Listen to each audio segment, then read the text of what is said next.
Hello friends, आज हम लोग जनरल साइंस में बायोलॉजी का सेकंड चैप्टर जो है हमारा इम्पॉर्टेंट चैप्टर सेल, उसको स्टार्ट करेंगे। आज हम लोग सेल का डेफिनेशन और सेल साइकिल के बारे में देखेंगे। ठीक है, ये सेल साइकिल जो है जीपीएससी और बीपीएससी के मेंस के लिए भी बहुत इम्पॉर्टेंट है। पीटी में तो उसके क्वेश्चंस आते ही हैं, लेकिन खासकर जेपीएससी के मेंस में इस बारी इसके पूछने की संभावना बहुत ज़्यादा है। वहाँ एक टॉपिक ही है सेल साइकिल। ठीक है, तो हम लोग देखते हैं। और एसएससी का जो नया पैटर्न है, चूँकि एसएससी का पैटर्न चेंज हो गया है, इस बार से जनरल स्टडीज़ मेंस में भी आ रहे हैं। तो पीटी और मेंस के जी जनरल स्टडीज़ हैं एसएससी में, वो सिलेबस तो एक ही होगा, बुक एक ही होगा, बट क्वेश्चन का जो लेवल है वो डिफरेंट होगा पीटी में और मेंस में। तो वहाँ पर आपको इन डेप्थ पढ़ने की ज़रूरत पड़ेगी ही पड़ेगी। तो इसलिए थोड़ा मैं इन डेप्थ पढ़ाऊँगा, ठीक है, और कोशिश करूँगा कि फास्टली पढ़ाऊँ और आप उससे और बहुत ज़्यादा लेंदी लिखवाने की कोशिश नहीं करूँगा, ताकि आप उसको रिकॉल कर सके आराम से बाद में। ठीक है, तो हम लोग स्टार्ट करते हैं सेल को। ठीक, सेल क्या है ना, एकदम इजी लैंग्वेज में ऐसे समझ लो कि हमारा जो बॉडी है, एक ह्यूमन का जो बॉडी रहता है, ये इसी से बनता है, सेल से बनता है। इसका मतलब ये क्या है, बेसिक यूनिट होगा हमारे बॉडी का। ठीक है ना, बेसिक यूनिट, या इसको हम लोग कहते हैं फंडामेंटल यूनिट। किसका? हमारा शरीर बना होता है इससे। हमारा शरीर मतलब एनिमल सेल, ठीक है, या प्लांट सेल, मतलब जो भी लिविंग ऑर्गेनिज्म है वो किससे बना होता है? सेल से। सेल क्या है? उसका एक छोटा सा एक इकाई, दैट इज यूनिट। ठीक है, तो सेल क्या है? फंडामेंटल यूनिट है किसका? Body of living organism.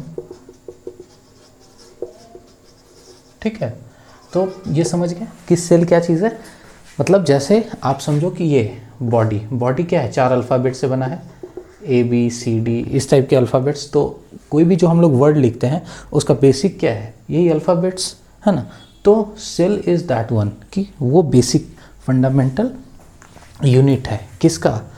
Body of living organism का, कि हमारे बॉडी का, लिविंग ऑर्गेनिज्म के बॉडी का फंडामेंटल यूनिट है। ठीक है, दिस इज सेल। ये सेल का सबसे बेसिक डिफिनेशन है। ठीक है, अब फंडामेंटल जो यूनिट है, ये 2 तरीके से हम लोग इसको कर सकते हैं। पहला क्या?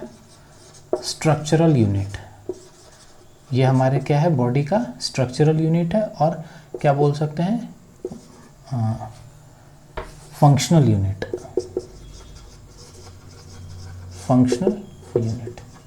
मतलब structural unit of body plus functional unit of body is equal to fundamental unit of body, and that fundamental unit is cell. मतलब आप ऐसे फर्स्ट लाइन अगर अब डिफिनेशन लिखने की बात आ जाए तो cell is the fundamental unit of the body of living organism.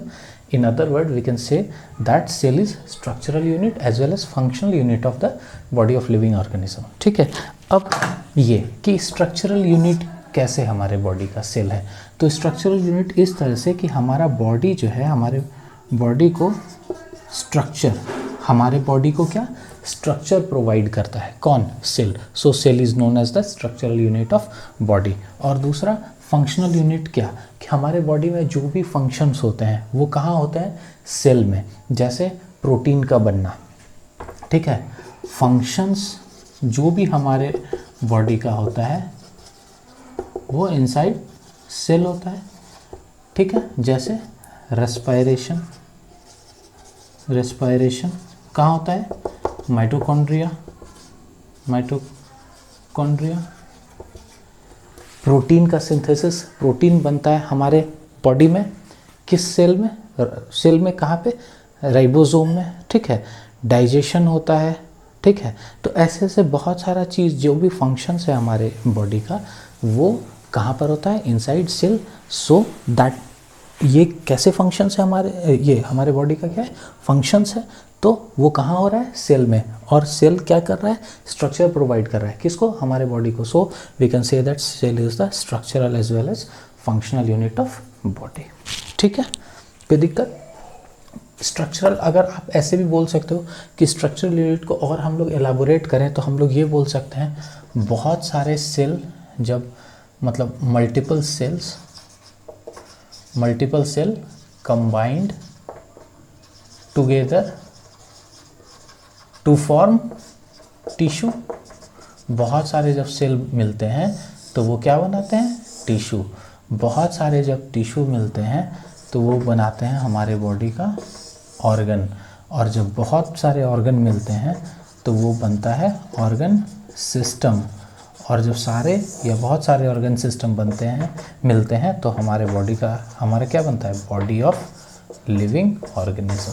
ठीक है, तो this is also the structure of body. कैसे बना? सेल से। सेल से क्या बना? टिश्यू। टिश्यू से क्या बना? ऑर्गन। ऑर्गन से मिले क्या बने? Organ system. ऑर्गन सिस्टम से मिले तो क्या बने? Body of living organism. So cell is the structural unit of body. ठीक है, अब आगे बढ़ते हैं।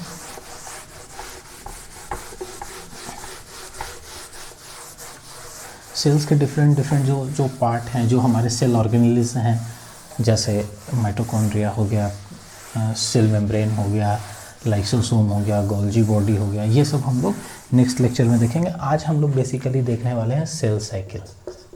सेल साइकिल क्या है? Cell cycle. सेल साइकिल क्या है कि आपके बॉडी का सेल कैसे बनता है। हमने बताया कि सेल जो है is responsible for the making of the body of living organism. ठीक है, तो सेल कैसे बनता है, क्या होता है जब हम मतलब जन्म लेते हैं और उससे बाद कैसे हम लोग धीरे धीरे बड़े होते हैं, तो क्या होता होगा? क्या एक ही सेल रहता है हमारे बॉडी में और वही क्या आगे बड़ा होते जाता है जो हम लोग इतने बड़े हो गए, या बहुत सारा सेल होता है हमारे बॉडी में? ठीक है, तो इसके बारे में हम लोग देखेंगे। वो हम लोग कहाँ सीखेंगे? सेल साइकिल में। तो ऐसे समझो, सेल जो है ना, जैसे ये एक सेल है आपके बॉडी में, ठीक है, तो सेल का साइकिल मतलब सेल कैसे कैसे बनता है। जैसे मान लो हमारे बॉडी में सबसे पहले तो एक सेल आया होगा, कोई ना कोई एक सेल होगा, वो क्या होता है? सेल आगे लेट से ये क्या हुआ? ओरिजिन एक सेल का। ठीक है, ओरिजिन हुआ, फिर ये क्या होगा? धीरे धीरे ग्रो करेगा। ठीक है, बढ़ना शुरू होगा, फिर ग्रो करेगा, तो फिर धीरे धीरे क्या होगा? मैच्योर भी होगा। ठीक, और मैच्योर होगा और उसके बाद क्या होगा? यहाँ से दो चीज़ हो सकता है। ये सेल जो है, या तो मतलब दो केस होता है इसमें, ये एक सेल दो सेल में टूट जाता है, या फिर कुछ ऐसा सेल होगा जो रेस्ट फेज में चला जाएगा। इसको क्या बोलते हैं? Rest phase. ठीक है, ऐसा में तो मतलब जैसे हम लोग, जैसे आदमी छोटा होता है, फिर बड़ा होता है, फिर मैच्योर होता है, उसी तरह सेल भी क्या होता है? छोटा होता है। एक सेल हुआ, एक सेल क्या होगा? ग्रो होगा, उसके बाद वो क्या होगा? मैच्योर फेज में जाएगा, मैच्योर होगा, उसके बाद क्या होगा? वहाँ से दो ऑप्शन रहता है उसके पास, मतलब अभी एग्जाम्पल से क्लियर हो जाएगा कि वो आगे जाके टूट जाए या फिर वो उसी फेज में रह जाए, रेस्ट फेज में बोलते हैं। ठीक है, तो ये इस फेज में जाने वाला सेल बहुत कम है।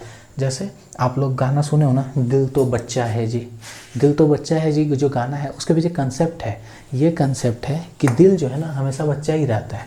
ठीक है, मतलब जो हर्ट जो हमारा है, वो जो सेल है जिससे ये बना है, वो सेल यहाँ के बाद डिवाइड फर्दर नहीं होता है। मतलब आप जब जन्म ले रहे हो तो जिस समय आपका शेप एंड साइज़ है जितना, वो आप बूढ़े हो जाओगे, हार्ट का शेप एंड साइज़ क्या है वही रह जाता है। इसलिए हम लोग कहते हैं दिल तो बच्चा है जी, मतलब बच्चा में जो था दिल, आज भी वही दिल है। तो हार्ट जो है हमारा, कार्डिक जो जिसको बोलते हैं, उसका डिवीज़न नहीं होता है। ठीक है, उसका डिवीज़न नहीं होता है। किसका? अगर हार्ट ऐसे कहो, इसको सेल कहते हैं, कौन सा? Cardiac cell. तो दिल तो बच्चा है जी, इसलिए बच्चा है क्योंकि वो डिवाइड नहीं होता है। बाकी सेल क्या होता है? डिवाइड हो जाते हैं। ठीक है, तो ये डिवाइड हो गया, दो सेल बन गया, फिर क्या होगा? फिर the process will repeat again and again. फिर ये क्या होगा? ग्रो करेगा, फिर मैच्योर में जाएगा, फिर डिवाइड करेगा। तो ऐसे करके एक सेल से बहुत सारे सेल हमारे बॉडी में बनते जाते हैं। जैसे जैसे हम लोग ग्रो करते जाते हैं, सेल भी ग्रो करता है, मैच्योर होता है, फिर डिवाइड होता है, मल्टीपल सेल्स हमारे बॉडी में बनते हैं। ठीक है, तो हम लोग इसको थोड़ा सा जो प्रोसेस है, जो फेज है, जिस फेज से, उसको हम लोग थोड़ा एलैबोरेटली अभी देखेंगे। ठीक है,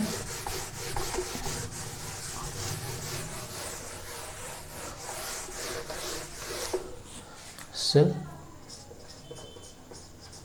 साइकिल हम लोग देख रहे हैं, ठीक है। अभी आप लोग समझ गए कि क्या है। हम लोग देखते हैं इसको, सेल साइकिल, इसका ओरिजिन कैसे होता है, मतलब सेल डिवीजन से। सेल जो है सबसे पहले अभी बताया, सेल क्या हुआ, सबसे पहली बार मान लो एक सेल है तो वो कहीं ना कहीं डिवाइड होके ही किसी से बना है, तो एक सेल, फिर दूसरा, फिर ऐसे करके मैच्योर होता चला गया और फिर हमारे बॉडी में सेल बनता गया, ठीक है। तो सेल जो डिवीजन होता है बेसिकली इसका 2 फेज में होता है। अभी जैसे मैं बताया था मैच्योर फेज, ग्रो हुआ, मैच्योर हुआ, फिर ब्रेक हुआ, 2 फेज में होता है, जिसको बोलते हैं कि इंटर फेज और इसको बोलते हैं एम फेज और म्यूसिस म्यूटिक MIO, हाँ म्यूटिक MIOT ऐसे, म्यूटिक फेज, इसको क्या बोलते हैं, एम फेज और म्यूटिक फेज, ठीक है। कोई दिक्कत। और हम लोग इसको मैच्योर फेज भी बोल सकते हैं और इसको मैच्योर फेज भी बोल सकते हैं। तो ये 2 फेज है सेल के साइकिल का। सेल का जो साइकिल होता है पैदा लेने से डिवाइड होने तक, इंटरफेज और एम फेज में। इंटरफेज में 4 फेज होते हैं इसमें, ठीक है। अभी हम लोग देखते हैं, और इसमें भी फिर ये 2 फेज में बढ़ जाता है और फिर इसका 4 फेज होता है, अभी हम लोग देखेंगे। सबसे पहले ये समझ लीजिए कि इंटरफेज जो है ये सेल का जो है 95% पार्ट यहीं पर होता है। मतलब सेल का पहली बार क्या हुआ, डिवाइड हुआ, उसके बाद सेल ग्रो किया, ग्रो करने के बाद मैच्योर हुआ, मैच्योर होने के बाद डिवाइड करने के प्रोसेस में जाता है, और फाइनली जो डिवीज़न हो जाता है वो, तो जितना सेल का जो साइकिल मतलब कहो लाइफ, एक सेल का जो लाइफ हुआ कि वो आगे जाके टूट जाएगा जब मैच्योर होने के बाद, तो ये जो पूरा लाइफ है इसका 95% पार्ट जो है वो किस में रहता है, इंटरफेज में। 5% जो इसका सेल साइकिल है वो एम फेज में होता है। किस में, एम फेज में, ठीक है। यहाँ तक लिख लिए होगे। अब हम लोग आगे बढ़ते हैं, एक एक करके पढ़ते हैं, ठीक है। पहले इंटरफेज को देखते हैं, थोड़ा फास्टली चलेंगे। पहला क्या है, इंटरफेज, ठीक है। सबसे पहला क्या है, इंटरफेज। इंटरफेज में 4 फेज होता है, G1, ठीक है, G1 के बाद G0, उसके बाद S और G2, ये 4 फेज होता है इंटरफेज में। G1 फेज, इसको G1 फेज लिख सकते हैं, इसको G0 फेज लिख सकते हैं, ये S फेज और ये G2 फेज। अभी बताऊंगा ये G को हम लोग गैप भी बोलते हैं। G को क्या बोलते हैं, गैप, ठीक है। और S को क्या बोलते हैं, सिंथेसिस। यहाँ ऊपर में लिख देते हैं सिंथेसिस फेज, या इसको S फेज बोलते हैं। G इज गैप, तो G1 phase, gap 1 phase, G0 phase, S phase, G2 phase. This is the 4 phases which are under interphase. Interphase में टोटल ये 4 फेज होता है। सबसे पहला फेज क्या है, G1 फेज, ठीक है।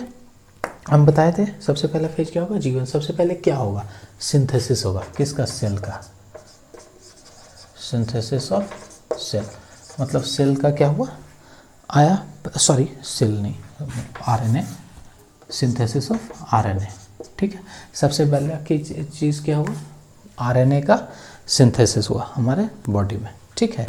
उसके बाद क्या हुआ, RNA के बाद क्या होता है, सिंथेसिस ऑफ प्रोटीन। क्या होता है, सिंथेसिस ऑफ प्रोटीन, ठीक है। क्यों, क्योंकि यही प्रोटीन आगे जाके सेल ऑर्गेनेलिज बनाता है। और RNA क्यों, क्योंकि RNA के कारण ही ये जो है RNA बेसिकली 3 टाइप का होता है, mRNA, rRNA, tRNA। ये जो तीनों है ना, ये मिला के ही प्रोटीन का सिंथेसिस करते हैं, ठीक है। RNA 3 टाइप का होता है, mRNA, tRNA और rRNA जो है ना, यही राइबोसोम है जो कि फाइनली प्रोटीन का सिंथेसिस करता है। वैसे अगर हम आपको पूछेंगे कि प्रोटीन का सिंथेसिस कौन करता है, तो राइबोसोम करता है, ठीक है। लेकिन ये राइबोसोम जो है वो प्रोटीन के सिंथेसिस करने के लिए रिस्पॉन्सिबल कौन है, RNA। इसलिए हमारे बॉडी में सबसे पहला सिंथेसिस किसका होता है, RNA का, ठीक है। RNA का सिंथेसिस होगा, उसके बाद किसका सिंथेसिस होगा, प्रोटीन। इसका हम लोग डिटेल पढ़ेंगे कि राइबोसोम कैसे प्रोटीन को करता है, RNA कैसे प्रोटीन के सिक्रेशन में, ये सिंथेसिस में मदद करता है। अभी ये जानना है कि प्रोटीन हुआ, जब प्रोटीन हमारे बॉडी में डेवलप कर जाएगा, बन जाएगा, तो प्रोटीन से क्या बनेगा? Cell organelles, synthesis. Cell organelles का क्या होगा? सिंथेसिस। कैसे? Due to protein. प्रोटीन के कारण ही हमारे सेल का, जैसे हम लोग बोलते हैं ना, carbohydrate is responsible for energy, ठीक है, protein is responsible for the growth of the body. हमारे बॉडी का जो ग्रोथ होता है वो किसके कारण होता है? प्रोटीन। इसलिए आप देखते हो जो जिम में जाते हैं वो प्रोटीन खाते हैं ना, एक्स्ट्रा डाइट लेते हैं, वो डब्बे में सब जो आता है वो क्या है? बेसिकली वो प्रोटीन है। तो because protein is responsible for the growth of the body of living organism. तो सेल ऑर्गेनेलिस किससे बनता है? प्रोटीन से। कैसा कैसा cell organelles? Example ribosome, lysosome, mitochondria, ये सब क्या है? डिफरेंट डिफरेंट सेल ऑर्गेनेल्स है, ठीक है। ये बनता है किससे? प्रोटीन से, ठीक। उसके बाद क्या होता है? सेल ऑर्गेनेल्स के बाद ये फाइनल स्टेज क्या होगा G1 फेज में? इसका ग्रोथ होगा। किसका? ग्रोथ हुआ। आरएनए बना, आरएनए सिंथेसिस हुआ, आरएनए सिंथेसिस होने के बाद प्रोटीन का सिंथेसिस हुआ, प्रोटीन के सिंथेसिस से समझो सेल ऑर्गेनिज्म, मतलब 1 यूनिट ऑफ सेल, जो यूनिट सेल वो बना, और फिर उस यूनिट सेल का क्या हो रहा है? ग्रोथ हो रहा है। G1 फेज है यहाँ, ठीक है, बना, ठीक। अब आगे बढ़ेंगे। G1 फेज के बाद क्या है? G0 फेज, ठीक है। जो अभी मैं बता रहा था कि जब यहाँ ग्रोथ हो गया, क्या हो गया? सेल का ग्रोथ हो गया, तो अब इसके पास ऑप्शन है, क्या होगा? या तो ये फर्दर डिवाइड कर जाएगा या ये रेस्ट फेज में चला जाएगा, ठीक है। तो G0 फेज को हम लोग बोलते हैं रेस्टिंग फेज। मतलब यहाँ के बाद अगर कोई भी सेल G0 फेज में चला गया, इसका मतलब उसका फर्दर डिवीज़न नहीं होगा। तो वह कैसा है? कौन है ऐसा? Cardiac cell. क्या एग्जाम्पल है इसका? Cardiac cell. क्या होता है यहाँ पर? बताया मैंने, no division of cell occurs. यहाँ पर क्या होता है? कोई डिवीजन नहीं होता है सेल का। तो सेल हुआ, सेल ग्रो किया, यहाँ से अब आगे बढ़ने का 2 रास्ता हो गया। ग्रोथ के बाद G1 से कौन सा फेज? G0 फेज और S फेज। तो एक सेल चला गया कहाँ? मान लो G0 फेज में, तो क्या होगा? यहाँ से फिर इसका आगे फर्दर ब्रेकिंग नहीं होगा, टूटेगा नहीं या कुछ भी नहीं होगा। लेकिन अगर जो सेल S फेज में चला गया वो आगे क्या होगा? फर्दर आगे बढ़ेगा, ठीक है। तो तीसरा अब क्या हो गया? S फेज, ठीक है। इसको हम लोग क्या बोलते हैं? Synthesis phase. क्यों इसको सिंथेसिस बोलते हैं? बिकॉज यहाँ पर क्रोमोसोम सॉरी क्रोमोसोम और आप लोग सुने होंगे डीएनए। तो डीएनए और क्रोमोसोम का क्या होता है? सिंथेसिस। यहाँ पर कहाँ पर? एस फेज में सेल बना। सेल के बाद यहाँ इंपॉर्टेंट चीज़ है क्रोमोसोम और डीएनए। डीएनए जो जेनेटिक कैरेक्टर के लिए रिस्पॉन्सिबल होता है, ठीक है, वो क्या है? उस दोनों का सिंथेसिस होता है एस फेज में। ये क्या है? शॉर्टेस्ट फेज है, shortest phase of interphase. Interface जो है, जिसका कि 4 टाइप है, उसमें से ये सबसे शॉर्टेस्ट, सबसे कम टाइम का जो है, सबसे शॉर्टेस्ट छोटा सा जो पीरियड है सेल का, वो एस फेज है। कौन सा? जहाँ पे क्रोमोसोम और डीएनए। आपको डायरेक्ट पूछ सकता है, एसएससी में आपको मेंस में पूछा जाएगा कि बताओ सिंथेसिस, ये सेल के एस फेज में या सिंथेसिस फेज में क्या सिंथेसिस होता है, तो क्या बोलेंगे? क्रोमोसोम और डीएनए। और अगर आप जेपीएससी मेंस देखोगे तो जेपीएससी मेंस में इस बार मुझे लगता है कि ये क्वेश्चन आना ही आना है सेल साइकिल से, 2 बार से नहीं आया। और बीपीएससी मेंस में जहाँ भी साइंस अगर पूछा जाएगा और सेल से अगर पूछा जाएगा, तो आपको अगर मार्क्स फेच करना है प्रॉपर, अगर आपको दिया जाएगा डिस्क्राइब व्हाट इज सेल, एक तो एस फेज में क्या है? क्रोमोसोम और डीएनए का सिंथेसिस होगा, ठीक है। उसके बाद हम लोग देखते हैं G2। G2 क्या है? लास्ट फेज है इसका, किसका? इंटरफेस का, ठीक है। इसमें क्या होता है G2 फेज में? यहाँ पर क्या हुआ? धीरे धीरे धीरे धीरे ग्रो कर रहा है, सेल ग्रो कर रहा है। यहाँ पर क्या होगा G2 में? ये प्रिपेयर होना स्टार्ट हो जाएगा। कौन प्रिपेयर होना स्टार्ट हो जाएगा? सेल, किस चीज़ के लिए? For sale division. मतलब अब यहाँ से इसको, यहाँ से एस फेज में आया क्रोमोजोम और ये हुआ, अब यहाँ G2 फेज में जाएगा। G2 फेज के बाद क्या है, M फेज में इंटर करेगा। तो M फेज में क्या होगा, फाइनली ब्रेक हो जाता है। तो तैयारी इसको यहीं से शुरू करनी होगी, ठीक है ना। तो कहाँ से सेल तैयारी करने लगता है अपने डिवीज़न का, वो कौन सा फेज है? G2 phase. कोई दिक्कत? उसके बाद G2 फेज में जैसे जाएगा, स्टार्ट हो जाएगा कि चलो भाई अब हमको क्या होना है, क्या करना है, मतलब डिवाइड होने के लिए रेडी हो जाना है। उसके बाद क्या होगा, यहाँ रेप्लिकेशन होगा,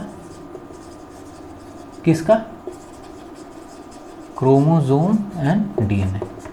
तो ये क्वेश्चन पूछेगा कि सेल साइकिल में क्रोमोसोम और डीएनए का रेप्लिकेशन कहाँ पर होता है, किस फेज में? तो अगर ऑप्शन इंटरफेज आएगा तो हम लोग इंटरफेज को टिक करेंगे। अगर ऑप्शन इंटरफेज के अंदर भी दे देगा कि गैप 2 G2 फेज में, तो हम लोग वहाँ पे करेंगे, ठीक है। उसके बाद यहाँ पर मैं थोड़ा सा इसको इस तरफ रब कर देता हूँ।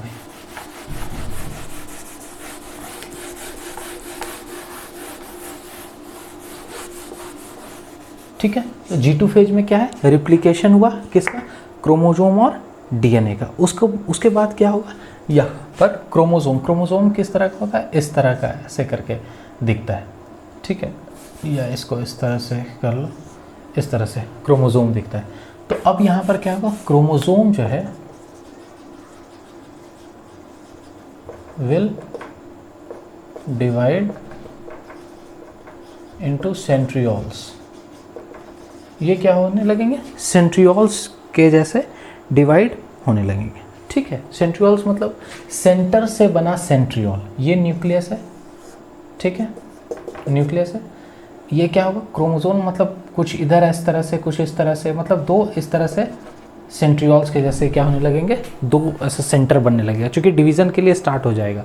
डिवीज़न मतलब सेल कैसा है, पहले इस तरह का था, ठीक है, फिर धीरे धीरे बड़ा हुआ ऐसे करके, और फिर ये इस फेज में आ गया, वहाँ पर क्रोमोसोम वगैरह हो गया। उसके बाद सेंट्रियोल में डिवाइड होने के लिए सेंट्रियोल्स में डिवाइड हो जाएगा, ठीक है।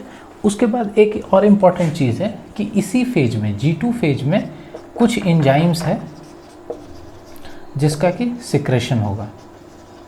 क्या होगा, G2 फेज में कुछ एंजाइम्स है, स्पेशल एंजाइम्स, जो कि सिक्रेट करेंगे। क्यों? क्योंकि यही एंजाइम्स आगे जाकर इसको डिवाइड होने में मदद करेगा। और एंजाइम्स बेसिकली है क्या है ये एक्चुअली, ये एक टाइप का प्रोटीन है। एंजाइम एक तरह का प्रोटीन है जो क्या होगा, G2 फेज में सिक्रेट करेगा, ठीक है। तो ये हो गया हमारा क्या, इंटरफेज खत्म। इंटरफेज में क्या है, यही 4 फेज आता है, ठीक है। इंटरफेज से आगे बढ़े मामला, तो अब कहाँ पर जाएगा ये, M फेज में, म्यूटिक फेज या मैच्योर फेज। इसमें 2 फेज, म्यूटिक में भी M फेज में 2 फेज आता है, ठीक है। एक को बोलते हैं मीटोसिस, एक को बोलते हैं क्या, मीटोसिस, और दूसरे को साइटोकिन्सिस। एक को क्या बोलते हैं, मीटोसिस, और दूसरे को क्या बोलते हैं, साइटोकिनेसिस। कैनिन्स या कैनेसिस, CYTO, साइटोकिनेसिस, साइटोकिनेसिस, इसको क्या बोलते हैं, साइटोकिनेसिस, ठीक है। इस मीटोसिस फेज में भी फिर फर्दर 4 फेज आएगा, ठीक है।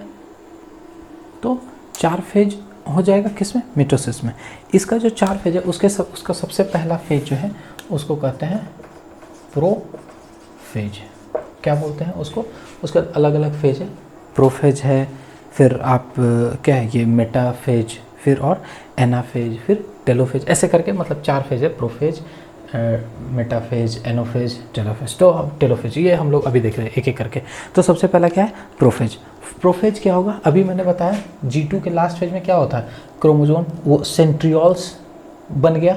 मतलब centrioles is nothing type of 2 poles, centre, 2 ऐसे करके सेंटर, ठीक है। वो सेंट्रियोल क्या होगा, अपोजिट डायरेक्शन में ऐसे करके चलाएगा, 2 सेंट्रियोल बनेगा, क्या, अपोजिट डायरेक्शन में। तो सबसे पहला चीज़ इसमें क्या है, प्रोफेज में सबसे पहला चीज़ क्या हुआ, सेंट्रियोल्स कहाँ चले गए, अपोजिट डायरेक्शन में,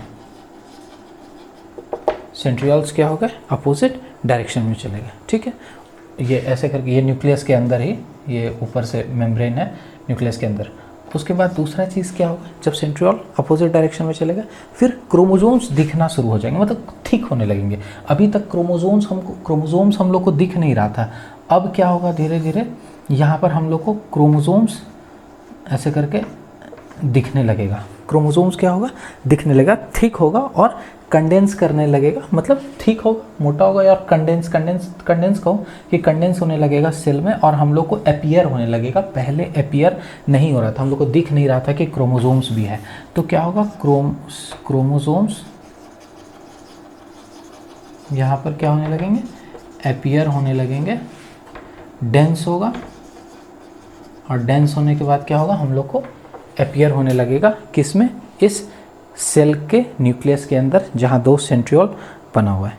ठीक है, और ये जो सेंट्रियोल मतलब सेंटर, मतलब इसको हम लोग दो पोल भी कह सकते हैं कि क्या है, दो पोल में इस टाइप का टूट गया। ठीक है, उसके बाद क्या होता है, ये जो सेंट्रियोल है ना, इससे स्पाइंडल फाइबर, क्या है, स्पाइंडल फाइबर मतलब धागा टाइप का, स्पाइंडल फाइबर जो है इमिट करना शुरू कर देता है, किससे, सेंट्रियोल से।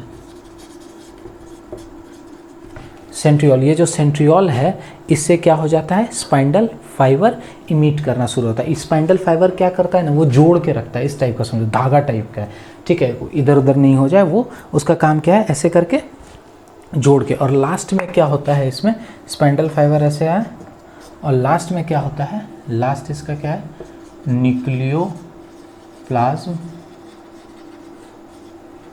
अपीयर होना स्टार्ट हो जाता है।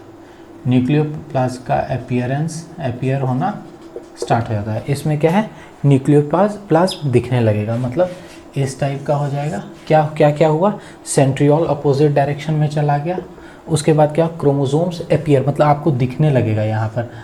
ठीक है, इस तरह से क्रोमोसोम्स बहुत डेंस हो जाएंगे और नज़र आने लगेंगे। उसके बाद क्या होगा, स्पाइंडल फाइबर इमिट करेगा सेंट्रियोल से, इस पर क्या होगा, ऐसे करके स्पाइंडल फाइबर इमिट करेगा, और फाइनली इस न्यूक्लियोप्लाज्म जो न्यूक्लियस के चारों तरफ ऐसे कैसे करके, और ये तो पहले से ही, वो न्यूक्लियोप्लाज्म अपीयर होना स्टार्ट हो जाएगा।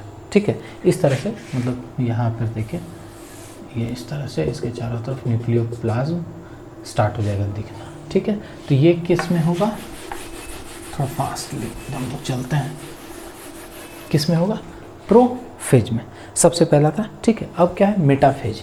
इसी मिटोसिस का दूसरा क्या है, मेटाफेज। क्या, क्रोमोसोम दिखने लगा है, थिक होने लगा। मेटाफेज में बेसिकली क्या होता है कि ये जो क्रोमोसोम है ना, ऐसे करके, जो ऐसे करके था, ये एक लाइन में आ जाएगा। क्रोमोसोम्स क्या होगा, एक लाइन में ऐसे करके आ जाता है।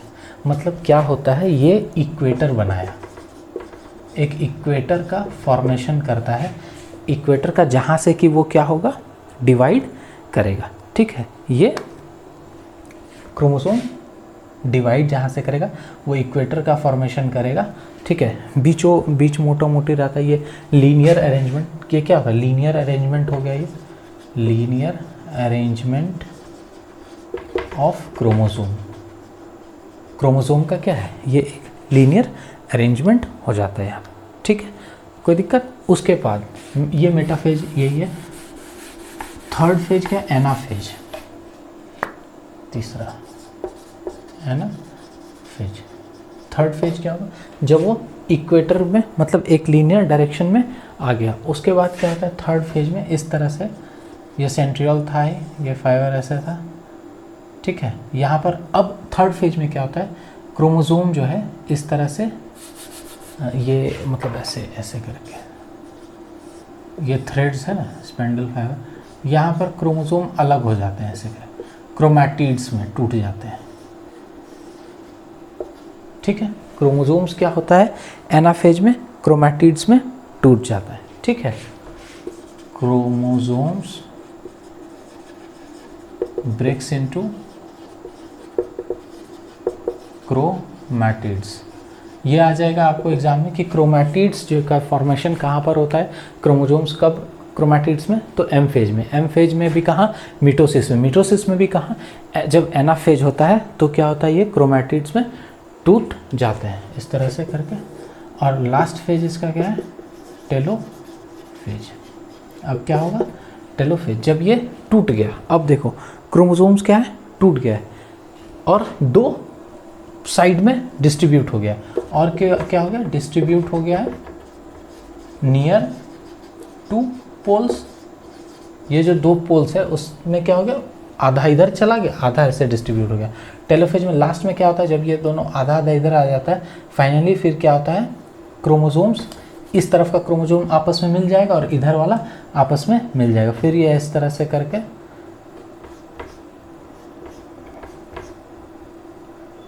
ऐसे करके समझ जाओ कि ये इस तरह से साइड बाई साइड ये सब क्या हो गया, मिल गया। कहाँ पर, क्रोमो नियर पोल्स, पोल्स जो ये दो को था, ये सेंट्रियोल, इस पोल्स के पास, ये जो पोल्स है इसके पास क्या होगा, मान लो ये दो पोल है, यहाँ पर क्या होगा, क्रोमोसोम फिर आपस में जाके मिल जाएगा। ठीक है, और क्या होगा, इसके चारों तरफ न्यूक्लियोप्लाज्म डेवलप कर जाएगा इस तरह से। ठीक है, इसके चारों तरफ क्या होगा, न्यूक्लियोप्लाज्म का डेवलपमेंट हो जाएगा और सेंट्रियोल और जो क्रोमोसोम है वो डिसअपियर हो जाएगा। क्या, सेंट्रियोल और क्रोमोसोम, जब ये इस तरह से क्रोमोसोम यहाँ मिल गया, फिर न्यूक्लियोप्लाज्म फिर वहाँ पर वापस चला गया जहाँ पर से हमको क्रोमोसोम, यहाँ से पहले क्रोमोसोम नहीं दिख रहा था हमको, यहाँ पर जो क्रोमोसोम अपीयर हुआ उससे पहले नहीं दिख रहा था। अब वापस से फिर क्या होगा, यहाँ से क्रोमोसोम हम लोग को दिखना बंद हो जाएगा, क्रोमोसोम भी नहीं दिखेगा और फिर क्या होगा, सेंट्रियोल, ये जो दो पोल बना वो भी हम लोग को दिखना बंद हो जाएगा। मतलब वो कुछ इस तरह का अब स्ट्रक्चर हम लोग को नज़र आएगा। ये न्यूक्लियस है, न्यूक्लियस के अंदर ही ये इस तरह से बट गया, टूट गया आपस में। ठीक है, ये क्या हो गया आपका, कौन सा फेज ख़त्म हो गया, ये हो गया टेलोफेज। टेलोफेज में इतना ही, मतलब मिटोसिस में यही होता है। ठीक है, उसके बाद लास्ट जो फेज है साइटोकेनेसिस, उस फेज में हम साइकिल के लास्ट फेज में आ गए, क्या, साइटोकेनेसिस। ठीक है, साइटोकेनेसिस, यहाँ पर क्या हुआ आपका, डिवीज़न हो गया साइटोप्लाज्म का। और एक चीज़ हम जो पढ़ाए थे कि जो एंजाइम हम वो डेवलप हुआ था, ठीक है, वो क्या होगा, इस तरह से इसको ऐसे करके ऐसा सपोर्ट करता है कि ये थोड़ा सा यहाँ जहाँ से टूटा जो इक्वेटर था वहाँ पर ऐसे क्या बोले इसको, कि एक डीप सा ऐसे दबा सा हो जाता है। ठीक है, ये क्या होता है यहाँ पर, डिप्रेशन इसको कह सकते हैं। दो डिप्रेशन यहाँ पर इस तरह से क्रिएट हो जाता है ड्यू टू एंजाइम्स। वो एंजाइम्स क्या करता है, किसके साथ, न्यूक्लियोप्लाज्म के साथ मिलके इसको क्या कर देता है, इस तरह से डिप्रेशन। और फिर फाइनली क्या होगा, ये आगे चल के ऐसे करके दो सेल में टूट जाएगा, दो नया डॉटर सेल बन गया, किससे, एक पेरेंट सेल से। इसी को क्या बोलते हैं, साइटोकेनेसिस। तो साइटोकेनेसिस में क्या होता है, डिवीज़न ऑफ साइटोप्लाज्म, मतलब division of cell, division of parent cell into two daughter cell. फिर ये क्या हुआ, नया डॉटर सेल बन गया। फिर क्या होगा, नया डॉटर सेल वापस से क्या करेगा, हुआ, ग्रो करेगा, मैच्योर होगा, आगे मैच्योर होने के बाद वापस से ब्रेक करेगा। फिर क्या होगा, डॉटर सेल ग्रो करेगा, मैच्योर करेगा। तो इस तरह से ये सेल का साइकिल, आपको जो इम्पॉर्टेंट चीज़ है वो याद रखना है। सबसे पहले सेल साइकिल में क्या फेज, मिटोसिस किसको कहते हैं, मियोसिस किस, ये साइटोकेनेसिस में क्या होता है, एनाफेज में क्या होता है, टेलोफेज में क्या, इंटरफेज का कितना पार्ट है, इंटरफेज में एस फेज, सिंथेसिस फेज में क्या सिंथेसिस होता है, तो क्रोमोसोम और आरएनए, इस तरह के क्वेश्चंस आते हैं। ओके, ठीक है, थैंक यू। नेक्स्ट लेक्चर में हम लोग सेल के बारे में डिटेल पढ़ेंगे, जो खासकर पीटी में वन लाइनर में ज़्यादा हम लोग को काम आएगा। Okay, thank you.